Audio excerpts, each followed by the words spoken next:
బంగాళాఖాతంలో ఏర్పడిన అల్పపీడనం ప్రభావంతో తెలంగాణలో రాబోయే 3 రోజుల పాటు భారీ నుంచి అతి భారీ వర్షాలు కురిసే అవకాశం ఉందని వాతావరణ శాఖ హెచ్చరించింది. భద్రాద్రి, మహబూబాబాద్, ములుగు జిల్లాలకు రెడ్ అలర్ట్ జారీ చేసింది.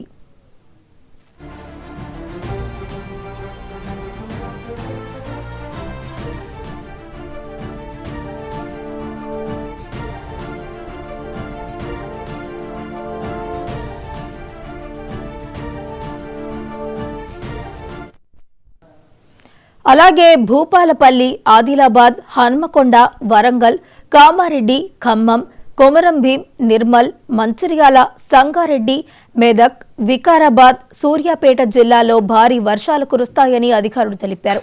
ఈ వర్షాల సమయంలో గంటకు 30 నుంచి 40 కిలోమీటర్ల వేగంతో ఈదురుగాలులు వీచే అవకాశం ఉందని హెచ్చరించారు. ప్రజలు అప్రమత్తంగా ఉండాలంటూ సూచించారు.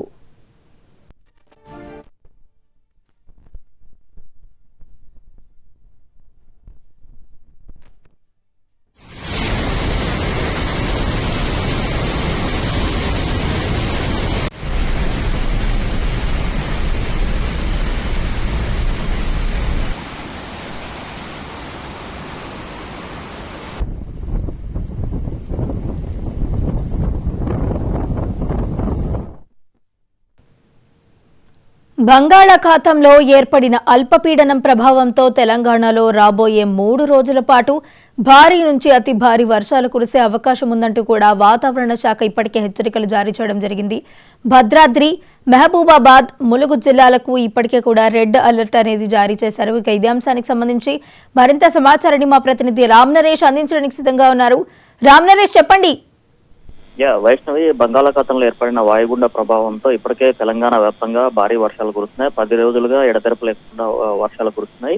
అయితే ఇప్పుడు వాతావరణ శాఖ మరో 2 రోజుల పాటు భారీ నుంచి అతి భారీ వర్షాలు కురుస్తాయంటూ హెచ్చరికలు జారీ చేసిన పరిస్థితి ఉంది. దీంతో ఇప్పటికే 3 జిల్లాలకైతే రెడ్ అలర్ట్ జారీ చేయడం జరిగింది. ఈ జిల్లాల్లో ఏదైతే రెడ్ అలర్ట్ జారీ చేసిన జిల్లాలు ఉన్నాయో ఆ జిల్లాల్లో భారీ నుంచి అతి భారీ వర్షాలు కురుస్తాయని చెప్పడం జరిగింది. ప్రధానంగా చూసుకుంటే ములుగు, అదేవిధంగా భద్రాద్రి, కొత్తగూడెం, మహబూబాబాద్ ఈ 3 జిల్లాలకు మాత్రం భారీ నుంచి అతి భారీ వర్షాలు కురుస్తాయని వాతావరణ శాఖ హెచ్చరికలు జారీ చేసింది. అదేవిధంగా ఖమ్మం, జయశంకర్, భూపాలపల్లి జిల్లాలకు ఆరెంజ్ అలర్ట్ జారీ చేయడం జరిగింది. అదేవిధంగా 11 జిల్లాలకు ఎల్లో అలర్ట్ అయితే జారీ చేయడం జరిగింది.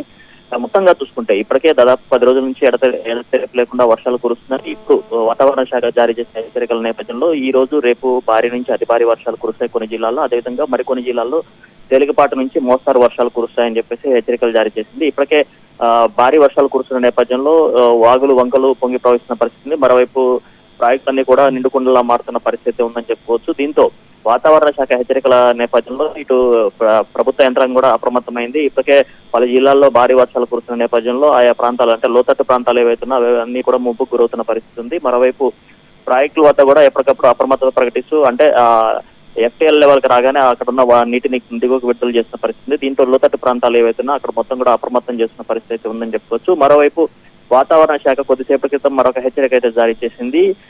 ఈ రోజు రాత్రి లేదా రేపు ఉదయం వరకు, అంటే 19వ తేదీ ఉదయం వరకు కూడా రాష్ట్రంలోని కొన్ని జిల్లాల్లో దాదాపు 5-6 జిల్లాల్లో క్లౌడ్ బరస్ట్ జరిగే అవకాశం ఉంది. దాదాపు 15 నుంచి 20 సెంటీమీటర్ల వర్షపాతం నమోదయ్యే అవకాశం ఉంది. ఆ జిల్లాల్లో అప్రమత్తంగా ఉండాలని కూడా వాతావరణ శాఖ, అంటే క్లౌడ్ బరస్ట్ హెచ్చరికలు అయితే జారీ చేసింది. దీంతో రాష్ట్ర ప్రభుత్వం మరోసారి, అంటే ఆయా జిల్లాలకి ఏదైతే 6 జిల్లాలు ఉన్నాయో 6 జిల్లాలకి ఇప్పటికే కలెక్టర్లతో ప్రభుత్వ యంత్రాంగం భేటీ, అంటే వీడియో కాన్ఫరెన్స్ నిర్వహించడం జరిగింది. ఆయా జిల్లాలు అప్రమత్తంగా ఉండాలి. అదేవిధంగా లోతట్టు ప్రాంతాలు ప్రజలు ఎవరైతే ఉన్నారో వాళ్ళని అవసరమైతే సురక్షిత ప్రాంతాలు తరలించే ఏర్పాట్లు కూడా చేయాలని ప్రభుత్వ యంత్రాంగం సూచించిన పరిస్థితి ఉంది. మరోవైపు కాజువేల్ గానీ, అదేవిధంగా లోతట్టు ప్రాంతాలు, అంటే వాగులు, వంకల దగ్గర అప్రమత్తంగా ఉండాలని ఇటు పోలీస్ అండ్ రెవెన్యూ యంత్రాంగాన్ని ఆదేశించడం జరిగింది. మరోవైపు రహదారుల, అంటే లో లేయింగ్ ఏరియాలు ఏవైతే ఉన్నాయో అక్కడ రహదారులకు సంబంధించి ముందు జాగ్రత్త చర్యలు తీసుకోవాలి. ఆ ప్రాంతంలో వాహనదారులు ఎవరు ప్రయాణించకుండా ముందుగానే బార్కెట్లు ఏర్పాటు చేయాలని హెచ్చరిక బోర్డులు కూడా ఏర్పాటు చేయాలని అన్నారు. మరోవైపు కృష్ణాకు సంబంధించి మొత్తం కృష్ణా బెల్ట్ లో మొత్తం కూడా ప్రాజెక్టులన్నీ నిండుకుండలాగా మారాయని చెప్పుకోవచ్చు. మరోవైపు గోదావరి పరివాహక ప్రాంతాల్లో కూడా ఎగువన కురుస్తున్న వర్షాలతో గోదావరి పరివాహక ప్రాంతాల్లో కూడా క్రమంగా వరద నీరు పెరుగుతున్న పరిస్థితి ఉందని చెప్పుకోవచ్చు. దీంతో ఇటు కృష్ణా బెల్ట్ కానీ, ఇటు గోదావరి బెల్ట్ కానీ మొత్తం కూడా పరివాహక ప్రాంతాలను మొత్తం కూడా జిల్లాలకు అలర్ట్ జారీ చేయడం జరిగింది. ఇదే విధంగా రానున్న 2 రోజుల పాటు మోస్తారు నుంచి భారీ వర్షాలు కురుస్తాయని కూడా హెచ్చరికలు జారీ అయ్యాయి. ఈ నేపథ్యంలో ఇప్పుడు, అంటే ఎడతెరపు లేకుండా కురుస్తున్న భారీ వర్షాలతో ఇటు ప్రాజెక్టులన్నీ నిండుకుండలా మారాయి. లోతట్టు ప్రాంతాలు అంటే భారీ వరద వస్తే ఆ నీటినంతా దిగువకు విడుదల చేసే పరిస్థితి ఉంది కాబట్టి లోతట్టు ప్రాంత ప్రజలంతా కూడా అప్రమత్తంగా ఉండాలి. అవసరమైతే ఆయా ప్రాంతాల్లో పునరావాస కేంద్రాలను ఏర్పాటు చేసి ఆ లోతట్టు ప్రాంత వాసులందరినీ కూడా ఖాళీ చేయాలని చెప్పేసి ఇప్పటికే ప్రభుత్వ హెచ్చరికలు జారీ చేసింది. ఎప్పటికప్పుడు అంటే ప్రభుత్వ యంత్రాంగానికి సంబంధించి ఎప్పటికప్పుడు ఇక్కడ కమాండ్ కంట్రోల్ రూమ్ నుంచి ఆదేశాలు జారీ చేస్తున్నారు. అదేవిధంగా సీఎం కూడా దీనికి సంబంధించి అంటే భారీ వర్షాలు కురుస్తాయని చెప్పేసి ఏదైతే వాతావరణ శాఖ హెచ్చరికలు జారీ చేస్తుందో దీంతో సీఎం కూడా ఎప్పటికప్పుడు జిల్లా కలెక్టర్లు అదేవిధంగా సీఎస్ తో వీడియో కాన్ఫరెన్స్ ఇస్తూ వాళ్ళకి ఎప్పటికప్పుడు ఆదేశాలు అయితే జారీ చేస్తున్న పరిస్థితి ఉందని చెప్పొచ్చు. ఎందుకంటే రాష్ట్ర వ్యాప్తంగా కురుస్తున్న భారీ వర్షాల నేపథ్యంలో ఎక్కడా కూడా ప్రాణ నష్టం జరగకుండా చూడాలి అని చెప్పేసి ఇప్పటికే ప్రభుత్వం నిర్ణయించింది. అందులో భాగంగా ప్రాణ నష్టం జరగకుండా వీలైనంత వరకు కూడా యంత్రాంగం అంతా అప్రమత్తంగా ఉండాలి. అవసరమైతే వాళ్ళ సెలవులు కూడా రద్దు చేసి 24 గంటలు విధుల్లో ఉండేలాగా చూడాలని చెప్పేసి కూడా ఆదేశాలు జారీ చేసిందని చెప్పుకోవచ్చు. మరోవైపు భారీ వర్షాల నేపథ్యంలో ఇప్పటికే పలు ప్రాంతాల్లో అంటే ఏ అయితే ప్రాజెక్టులు ఉన్నా ఆ ప్రాజెక్టు ప్రాంతాల్లో భారీగా వరద నీరు వస్తుండటంతో అక్కడ పంటలకు కొంత నష్టం అయితే జరుగుతున్న పరిస్థితి ఉంది.